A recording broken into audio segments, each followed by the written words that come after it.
Walking through cities of Chicago, Illinois in 1100 AD, what would you have seen? Chicago, a name today known for sky-high towers, jazz rhythms, and lakeside bustle. But in the year 1100 AD, there were no subways, no skyscrapers, no deep-dish pizzas. Instead, you'd find a land of rivers, forests, and vast cities of earth and fire. Today, we time travel back to a moment when the ancestors of the Illinois Confederation and the far-reaching influence of the Mississippian culture shaped the land that would become Chicago. Strap on your moccasins. We're going on a walk through Chicago in the 12th century. Arrival at the wetlands of Chicago. The air is damp and sweet. You step onto land where prairie meets wetland. To the east lies a shimmering inland sea, Lake Michigan, and to the west, the Des Plaines River snakes through forests of oak and maple.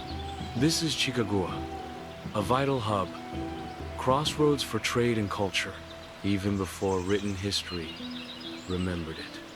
You are not alone. The land pulses with life. Muskrats diving, birds calling, and people gathering along dugout trails. River Village, city's origin. Here, you meet the ancestors of the Miami, Potawatomi, and Kaskaskia. They're not just surviving, they're thriving.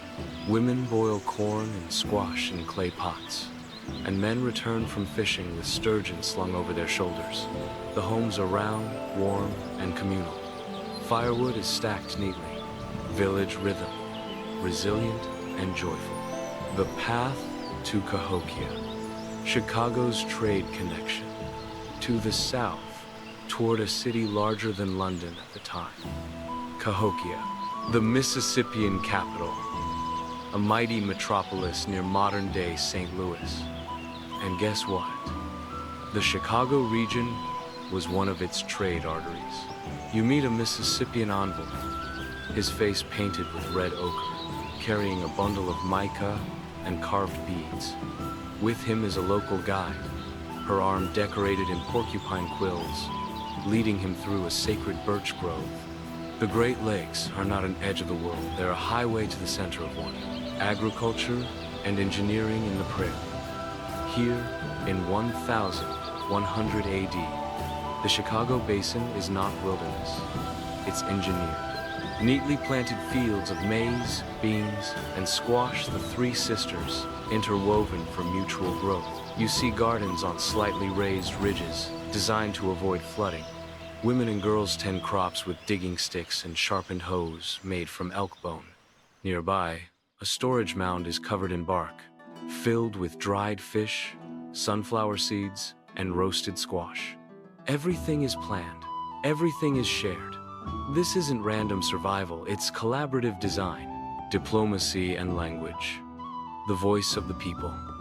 In a large council space, roofed with bark and woven grasses. Elders of multiple clans sit in a circle. A council meeting, with 3 elderly men and 1 woman leader, holding a carved speaking staff, surrounded by listeners. They speak in variations of Algonquian dialects, sharing seasonal plans and spiritual tales. You hear words for water, sky, peace, spirit, and journey. They pass a pipe, not just for smoke, but for symbolic unity.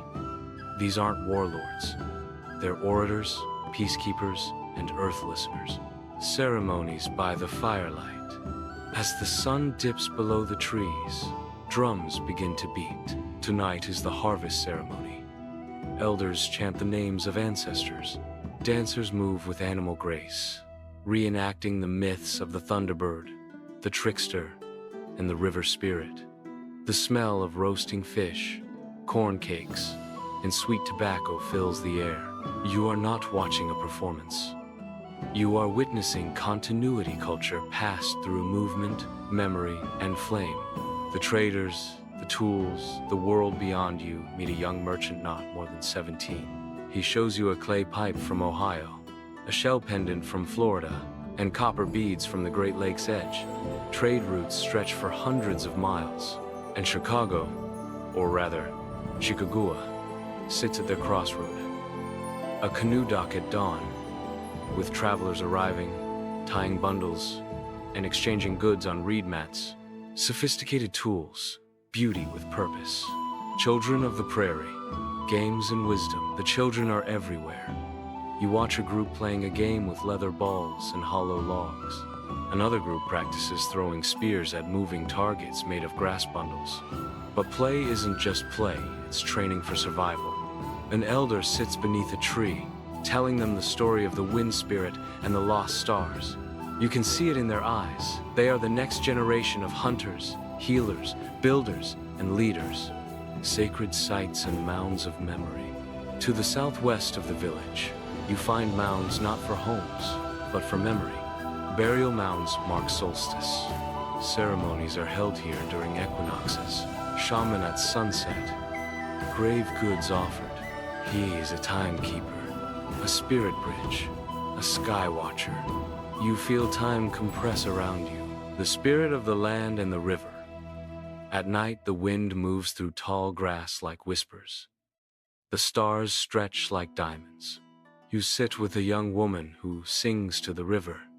She tells you that the water remembers, that each ripple carries prayers, that the earth listens when you walk it with care. You realize this isn't the past, it's the foundation. Chicago wasn't built on nothing. It was built on memory, migration, and movement. Final reflections. The city before the city. So, what would you have seen in Chicago in 1100 AD? You would have seen vibrant riverside cities, masters of trade, engineers of soil, guardians of the wind and water. You would have seen not emptiness, but excellence, not wilderness, a civilization's symphony. Thank you for walking with me. Subscribe if you want more forgotten chapters of the American story. Because sometimes, to understand where we're going, we must walk back to where we began. Until next time, I'm Newton Warts, and this was a walk through time.